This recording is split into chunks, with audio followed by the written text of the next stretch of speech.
जय हिंद दोस्तों, आपका स्वागत है हमारे चैनल साथ दो पर। महफिल भी रोएगी, हर दिल भी रोएगा, डूबेगी कश्ती मेरी तो साहिल भी रोएगा। इतना प्यार बांटूंगा इस दुनिया में, ये मेरे दोस्त मेरे मरने के बाद मेरा आशिक तो क्या मेरा कातिल भी रहेगा। और ये बनकर वही चमकता है। अच्छी किताबें और अच्छे लोग तुरंत समझ में नहीं आते, उसे पढ़ना पड़ता है। आज हम लोग पढ़ने वाले हैं यूपी पॉलिटेक्निक सभी ब्रांचों के लिए, फर्स्ट ईयर के ब्रांचों के लिए, फर्स्ट सेमेस्टर है। दरवाजा खोलते हैं, लेकिन अनुप्रयुक्त भौतिकी फर्स्ट, पाठ 2, मेहनत आपको वहां पहुंचा देती है। बल गतिकी, भाग नंबर 1। भाग नंबर 2 भागों में हम इसको समाप्त करेंगे नोट्स के माध्यम से। आइए देखते हैं। रिजल्ट लाने के लिए पाठ 2, बल एवं गतिकी। एक छोटा सा देख लेते हैं मोटिवेशनल। डर मुझे भी लगा फासला देखकर, लेकिन मैं बढ़ता गया रास्ता देखकर। खुद ब खुद मेरे नज़दीक आती गई मेरी मंजिल मेरा हौसला देकर। आइए देखते हैं बल एवं गतिकी में कौन कौन सा टॉपिक पढ़ना है, हमें देख लेते हैं। किसी काम को शुरू नहीं करते। ये देखिए कौन सा टॉपिक पढ़ना है। पहला टॉपिक हमें पढ़ना है भौतिक राशि। भौतिक राशि कितने प्रकार की होती है? 2 प्रकार की, सदिश राशि, अदिश राशि, सदिश राशि। नेक्स्ट हमें पढ़ना है सदिश राशि का निरूपण। नेक्स्ट पढ़ना है सदिश के प्रकार, समांतर वेक्टर। सदिश और वेक्टर दोनों समान। सदिश को ही वेक्टर कहते हैं और वेक्टर को ही सदिश कहते हैं। समांतर समान वेक्टर, विपरीत वेक्टर, एकांक वेक्टर, लंबकोणी एकांक वेक्टर, समरेखी वेक्टर, शून्य वेक्टर। नेक्स्ट पढ़ना है सदिशों का योग, त्रिभुज विधि, समांतर चतुर्भुज विधि। सदिशों का घटाना नेक्स्ट पढ़ना है त्रिभुज विधि, समांतर चतुर्भुज विधि। नेक्स्ट पढ़ना है सदिशों का गुणन। नेक्स्ट पढ़ना है अदिश गुणन के गुण। नेक्स्ट पढ़ना है 2 सदिशों का सदिश गुणनफल। नेक्स्ट पढ़ना है सदिश गुणनफल के गुण। नेक्स्ट पढ़ना है रोलर को ढकेलने के बजाय खींचना आसान होता है। नेक्स्ट पढ़ना है बल। नेक्स्ट है बल का वर्गीकरण। बल का वर्गीकरण में हमें पढ़ना है संपर्क बल, दूसरा असंपर्क बल, अनुवर्ती बल। नेक्स्ट पढ़ना है केंद्रीय बल।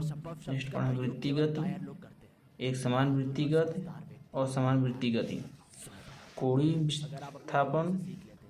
नेक्स्ट पढ़ना है कोणीय विस्थापन, कोणीय वेग। नेक्स्ट पढ़ना है कोणीय वेग तथा रेखीय वेग में संबंध। नेक्स्ट पढ़ना है कोणीय त्वरण।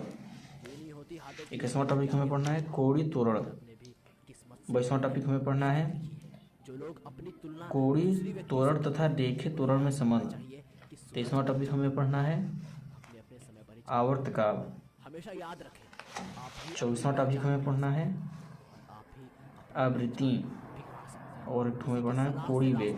25वां टॉपिक हमें पढ़ना है अभिकेंद्रीय त्वरण। 26वां टॉपिक हमें पढ़ना है अभिकेंद्रीय बल। नेक्स्ट पढ़ना है हमें 27वां टॉपिक क्या कारण है कि साइकिल सवार मोड़ पर थोड़ा झुक जाता है। 28वां टॉपिक हमें पढ़ना है अपकेंद्रीय बल। 29वां पढ़ना है अपकेंद्रित और 30वां पढ़ना है अपकेंद्रित का सिद्धांत। 31वां और लास्ट टॉपिक हमें पढ़ना है ऊर्ध्वाधर वृत्त में गति। आइए देखते हैं अब इसका माध्यम से समझते हैं क्या है। नोट्स के माध्यम से क्या है भौतिक राशियाँ। भौतिक राशियाँ किसे कहते हैं? वे सभी राशियों को 2 भागों में, भौतिक राशियों को 2 भागों में विभाजित किया गया। पहला अदिश राशि, दूसरा सदिश राशि। देखते हैं अदिश राशि। ऐसे राशियाँ जिन्हें प्रदर्शित करने के लिए केवल परिमाण की आवश्यकता होती है सदिश होती है, सदिश की नहीं अदिश कहलाती है। मतलब ऐसे भौतिक राशियाँ जिन्हें प्रदर्शित करने के लिए केवल परिमाण की आवश्यकता होती है, दिशा की नहीं अदिश राशि कहलाते हैं। ऐसे मतलब क्या होते हैं? जैसे किसी को हमें प्रदर्शित करना है, जैसे केजी, इसको प्रदर्शित करने के लिए हम केजी कर दिए, आप समझ जाएंगे ये द्रव्यमान का मात्रक है। ऐसे राशियाँ जिन्हें प्रदर्शित करने के लिए केवल परिमाण की आवश्यकता पड़ती है, दिशा की आवश्यकता नहीं पड़ती है, उसे अदिश राशि कहते हैं। जैसे द्रव्यमान, दूरी, समय, चाल, आवृत्ति आदि सदिश राशि। ऐसी राशियां जिन्हें प्रदर्शित करने के लिए परिमाण और दिशा दोनों की आवश्यकता होती है सदिश राशि कहलाते हैं। जैसे बल, वेग, भार, त्वरण, संवेग, विद्युत क्षेत्र आदि। विद्युत धारा नोट लिख लेते हैं। विद्युत धारा में दिशा और परिमाण दोनों होते हैं, फिर भी यह सदिश राशि है क्योंकि यह योग की समान चतुर्भुज विधि का पालन नहीं करता। हम देखते हैं, नेक्स्ट टॉपिक देखते हैं, सदिश राशियों का निरूपण। मतलब सदिश राशि को किस प्रकार से निरूपण किया जा सकता है। सदिश राशि को एक तीर के द्वारा प्रदर्शित किया जाता है। तीर की लंबाई वेक्टर की परिमाण को तथा तीर की नोक वेक्टर की दिशा को प्रदर्शित करता है। देखिए एक तीर है जिसका ये हेड टेल ये दिशा नोक इसका जो है दिशा को प्रदर्शित करता है और इसका ये परिमाण को प्रदर्शित करता है। तीर का नोक दिशा को और इसका तीर जो पूरा है ये परिमाण को प्रदर्शित करता है। यदि किसी सदिश राशि का परिमाण ए है तो इसे ए वेक्टर से प्रदर्शित करते हैं। ए वेक्टर से प्रदर्शित करते हैं। मेरे तकदीर में एक भी गम ना होता अगर तकदीर लिखने का हक मेरी माँ को होता। कितनी बेहतरीन शायरी है। आइए नेक्स्ट देखते हैं।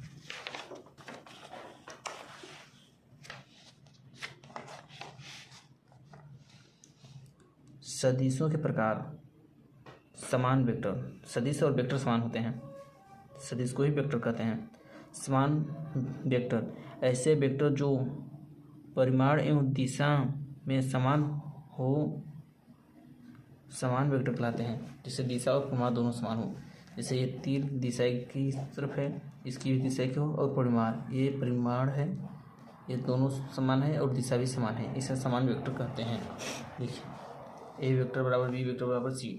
विपरीत वेक्टर ऐसे वेक्टर जिनके परिमाण समान परंतु दिशा विपरीत है विपरीत वेक्टर कहलाते हैं। जैसे एक विपरीत वेक्टर दिशा विपरीत है लेकिन परिमाण समान है, इससे विपरीत वेक्टर कहते हैं। नेक्स्ट देखते हैं एकांक वेक्टर ऐसे वेक्टर जिनका परिमाण एक हो एकांक वेक्टर कहलाते हैं। देखिए ए बराबर ए इंटू ए कैप, इसका परिमाण एक है इसलिए इसे एकांक वेक्टर कहते हैं। ए कैप बराबर ए वेक्टर बाई ए बराबर ए वेक्टर बाई माड में ए वेक्टर। इसको ग्रीक में देखें, माड में ए वेक्टर बराबर ए वेक्टर का परिमाण है। नेक्स्ट देखते हैं लंब कोणीय एकांक वेक्टर। परस्पर लंबवत अक्षों एक्स अक्ष, वाई अक्ष, जेड अक्ष के अनुदिश एकांक वेक्टर को क्रमशः आई जे कैप द्वारा लिखा जाता है। इसे लंबकोणीय एकांक वेक्टर कहते हैं। आइए देखते हैं। देखिए एक्स वाई जेड तीन अक्ष बना लिए, आई कैप जे कैप के कैप।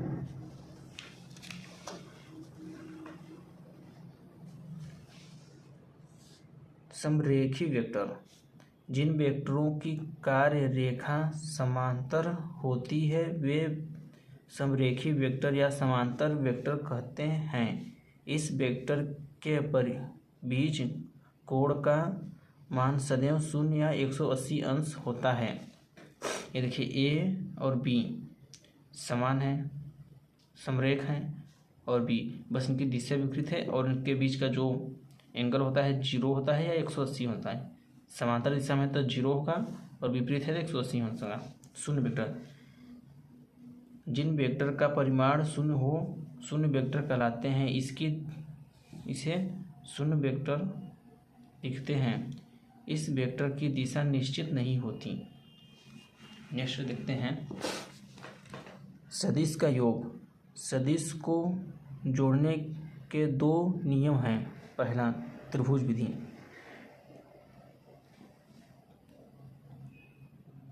सदिशों के योग की त्रिभुज विधि में सर्वप्रथम एक वेक्टर को खींच लेते हैं।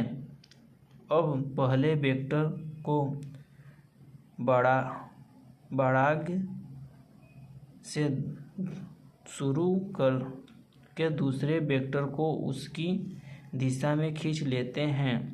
अब पहले वेक्टर की पूंछ या टेल से दूसरे वेक्टर के अग्र भाग को मिला देते हैं। प्राप्त वेक्टर दो वेक्टरों को परिणामी वेक्टर कहते हैं। जैसे ए वेक्टर हो गया पहला वेक्टर दूसरा। अब इस पहले के दिया है इसमें पहले वेक्टर के पूंछ और दूसरे वेक्टर के हेड से टेल से को मिला देते हैं, यही परिणामी व्यू होगा।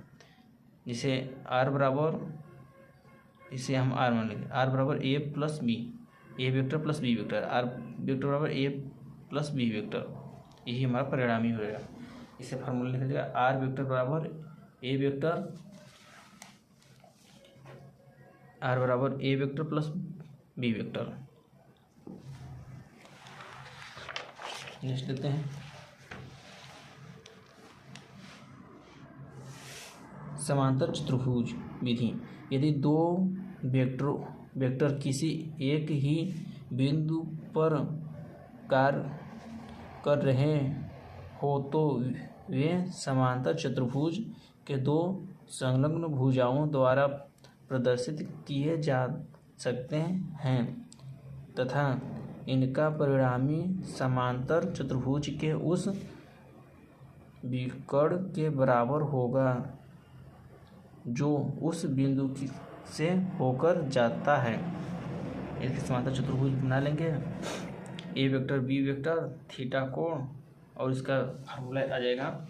इसको सीधे नहीं किया गया, इसको आप अच्छे से भी पढ़ सकते हैं, लेकिन फार्मूला आ जाएगा आर बराबर करणी में A square plus B square plus 2ab cos theta. इसको 10 के फॉर्म में लिखेंगे, 10 एल्फा बराबर B sine theta by A plus B cos theta. अब इसे अच्छे से ही पढ़ सकते हैं, लेकिन फार्मूला बस याद कीजिए, फार्मूला के माध्यम से ही क्वेश्चन लगा सकते हैं। अब देखते हैं सदिशों का घटाना त्रिभुज विधि द्वारा।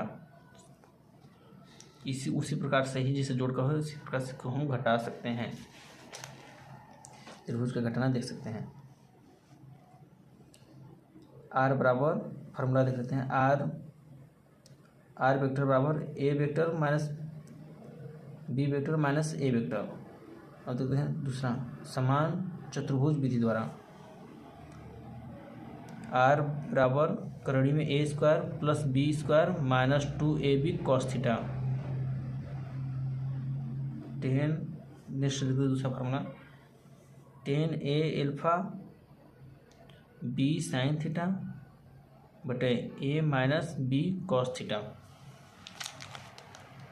10 एल्फा बराबर बी साइन थीटा बटे A minus B cos theta. दो सदिशों का गुणन। इस नोट्स को माध्यम से आप देख लीजिए, इसको नोट करके आप पढ़ लीजिए, आपको पढ़ाई के लिए आसान हो जाएगा। थोड़ा उतने अच्छे से तो मान लीजिए हम नहीं समझा पा रहे हैं, फिर भी आप इस नोट्स के माध्यम से देखकर तैयारी कर सकते हैं, पेपर में अच्छा खासा नंबर ला सकते हैं। देखिए आगे, दो सदिशों का सदिश गुणन। दो सदिशों के परिणाम व उनके बीच के कोण की कोज्या कोसाइन को गुणनफल के बराबर होता है। माना दो वेक्टर ए वेक्टर व बी वेक्टर है, तब इसके बीच डॉट गुणनफल A vector dot B vector बराबर होता है A into A B cos theta.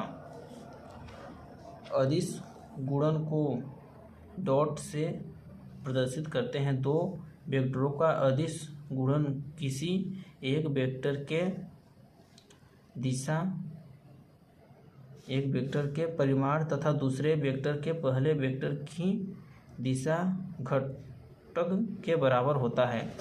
ये देखिए ये कैसे आया इसका प्रूफ।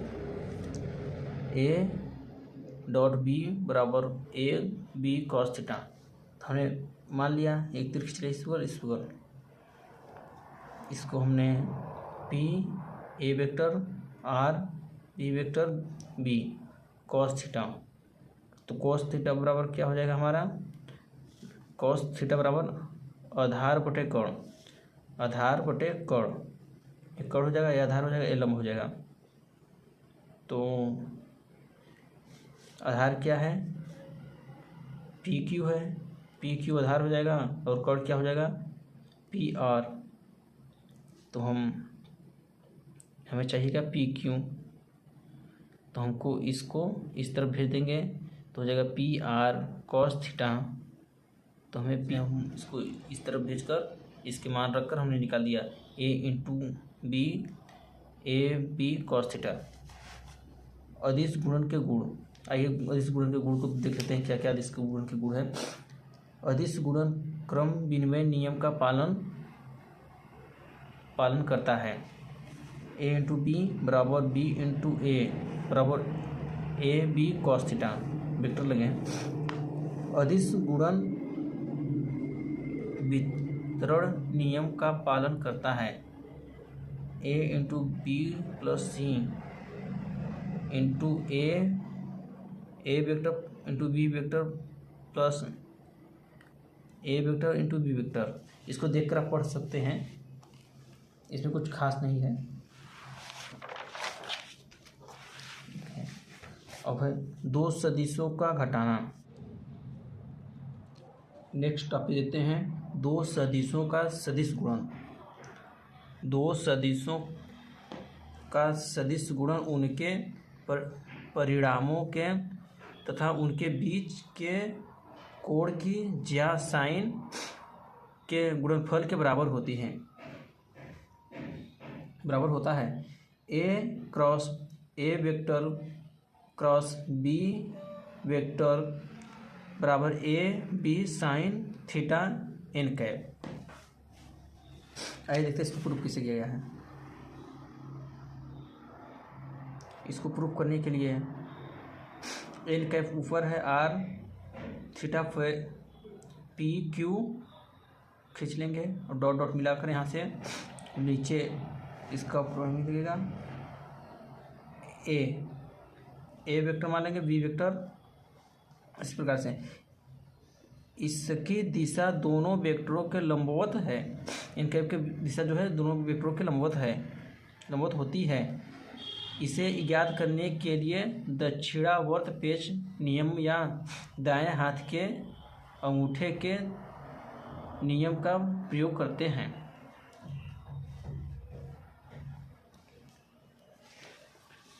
अगला देखते हैं,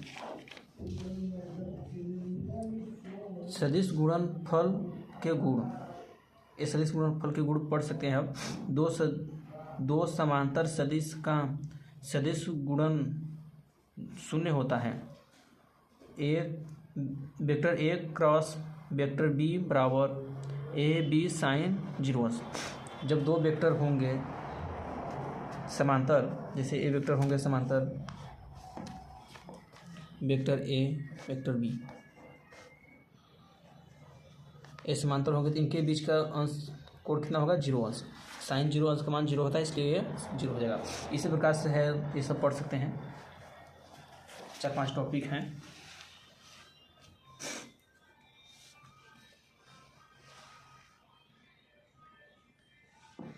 इसको पढ़ सकते हैं आप।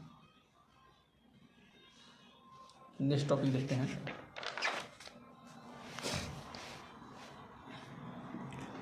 रोलर को ढकेलने के वजह खींचना आसान होता है, किस लिए, आइए देखते हैं। ये मान लीजिए रोलर है, इसमें कॉस एफ कॉस क्षैतिज में है और साइन ऊर्ध्वाधर में है। ये ढकेलते समय का है फिगर। ढकेलते समय घर्षण बल इस विपरीत दिशा में कार्य करेगा। वेट नीचे की तरफ, आभासी भार बराबर W plus sine theta. Weight रहेगा, ऊपर से जब ढकेलेंगे, ये ढकेलते समय नीचे की दबाव होगा इसका, इसलिए आभासी भार हो जाएगा इसका W plus F sine theta. और खींचते समय क्या होगा, एफ साइन थीटा ऊपर की तरफ कार्य करेगा और एफ कॉस थीटा क्षैतिज में, और बल लगेगा थीटा कोण को, तो घर्षण विपरीत दिशा में कार्य करेगा और W नीचे की तरफ, तो आभासी भार क्या हो जाएगा W minus F sine theta, क्योंकि W में से ही जो भार खींचेंगे ऊपर की तरफ भार जाएगा इसका, इसलिए यह हल्का हो जाएगा। आइए देखते हैं,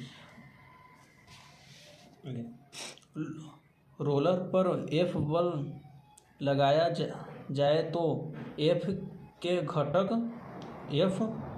के दो घटक प्राप्त हो जाते हैं। पहला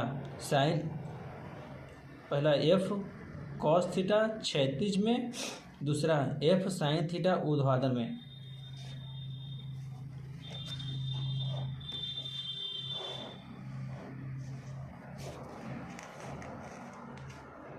क्षैतिज घटक F कॉस थीटा रोलर को आगे बढ़ाना है। रोलर को धकेलते समय ऊर्ध्वाधर घटक F साइन थीटा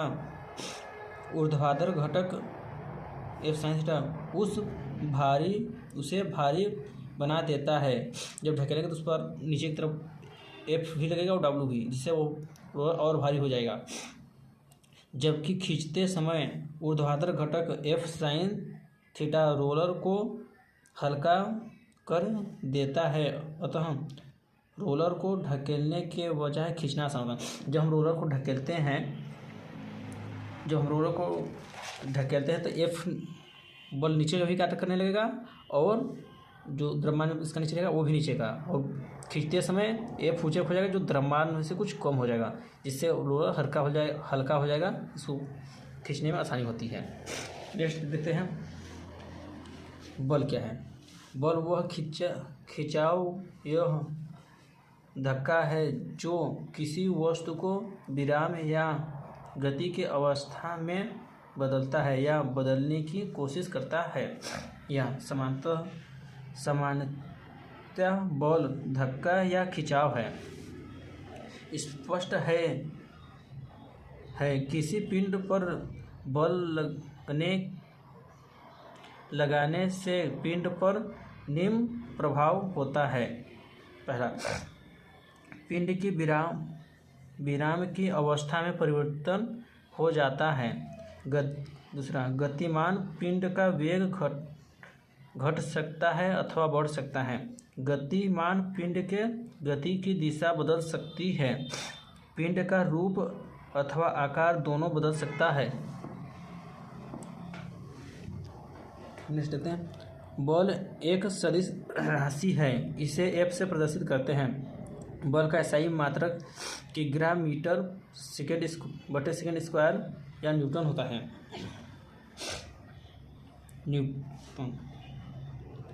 बल का वर्गीकरण, बल को उनके प्रकृति के आधार पर निम्न प्रकार से वर्गीकृत किया गया है। पहला, संपर्क बल, वे बल जो वस्तुओं को संपर्क में आकर कार्य करते हैं संपर्क बल कहलाते हैं। उदाहरण, गेंद पर ठोकर मारना, बैल द्वारा बैलगाड़ी खींचना। और संपर्क बल वह बल जो वस्तु से सीधे संपर्क में न आकर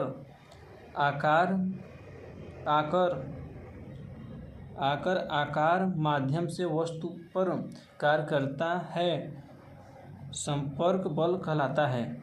उदाहरण, सभी प्रकार के चुंबकीय बल, वैद्युत बल, चुंबकीय बल, गुरुत्वाकर्षण बल, वैद्युत आकर्षण बल आदि, ये सब बिना संपर्क में आए ही कार्य करते हैं। नेक्स्ट देखते हैं, अनुवर्ती बल, वे बल जिनका स्वतंत्र अस्तित्व नहीं होता, परंतु जब कोई संपर्क बल किसी पिंड पर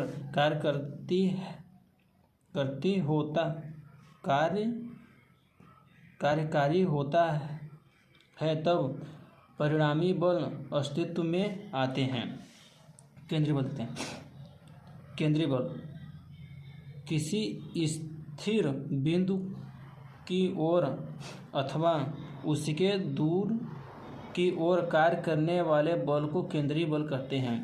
वृत्तीय गति जब कोई पिंड किसी वृत्त के परिधि के अनुदिश गति करता है तो इस गति को वृत्तीय गति कहते हैं। यह दो प्रकार का होता है, एक समान वृत्तिगत, असमान वृत्तिगत। एक समान वृत्तीय गति देखते हैं। यदि वृत्तीय गति करते पिंड की चाल एक समान अथवा नियत हो तो इस गति को एक समान वृत्तीय गति कहते हैं। एक समान वृत्तीय गति में पिंड की त्वरण का परिणामी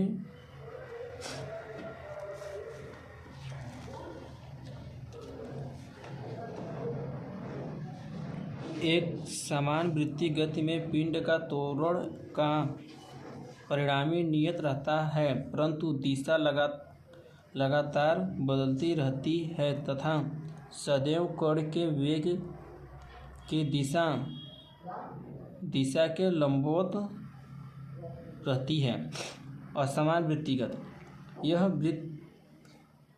यह वृत्तीय गति करते पिंड की चाल असमान हो तो इस गति को असमान वृत्तीय गति कहते हैं।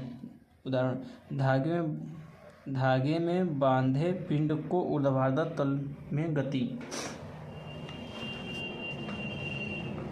नेक्स्ट लिखते हैं 18वां टॉपिक, कोणीय विस्थापन।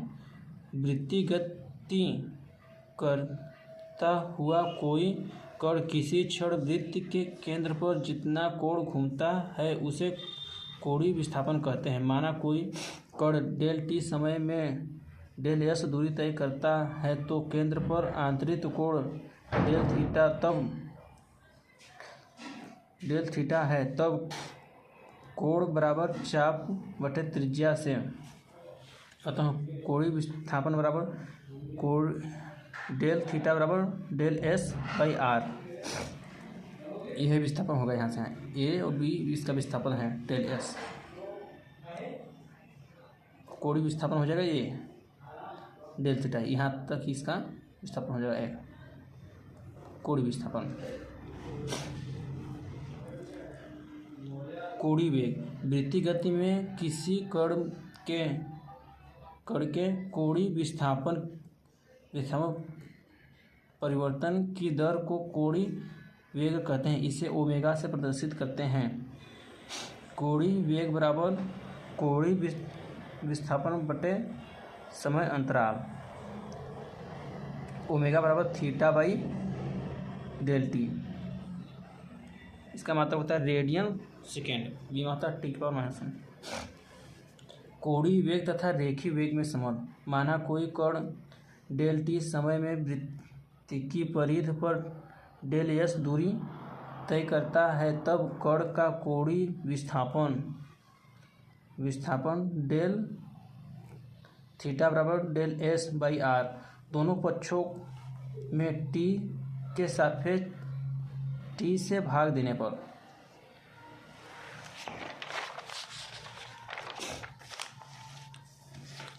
देंगे तो del theta by del T बराबर 1/r गुणे del S by del T.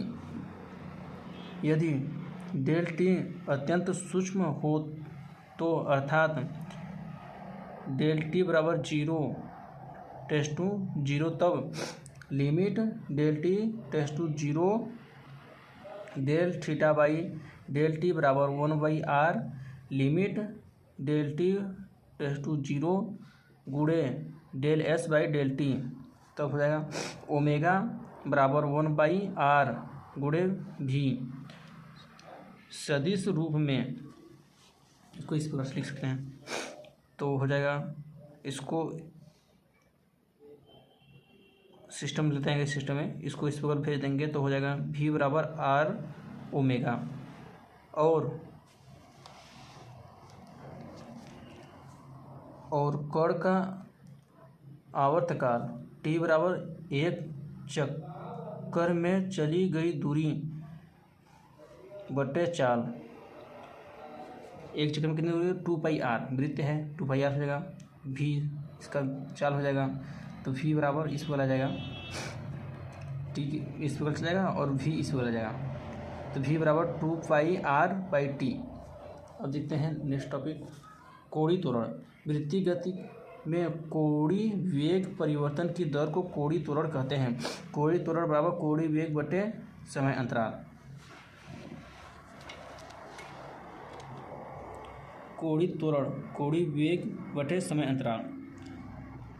कोणीय त्वरण को अल्फा से प्रदर्शित करते हैं, तो अल्फा बराबर del omega by del T, इसका मात्रक होता है रेडियन सेकेंड स्क्वायर, बीमा हो जाएगा t⁻²। सदिश रूप में वेक्टर लगा देंगे, सदिश रूप हो जाएगा। देखने के लिए आपका बहुत बहुत धन्यवाद। हम नेक्स्ट टॉपिक में देखेंगे 22वां टॉपिक को, जो है कोणीय त्वरण तथा रेखीय त्वरण में संबंध। हम नेक्स्ट भाग में देखेंगे इसको। यहाँ तक देखने के लिए वीडियो को बहुत बहुत धन्यवाद।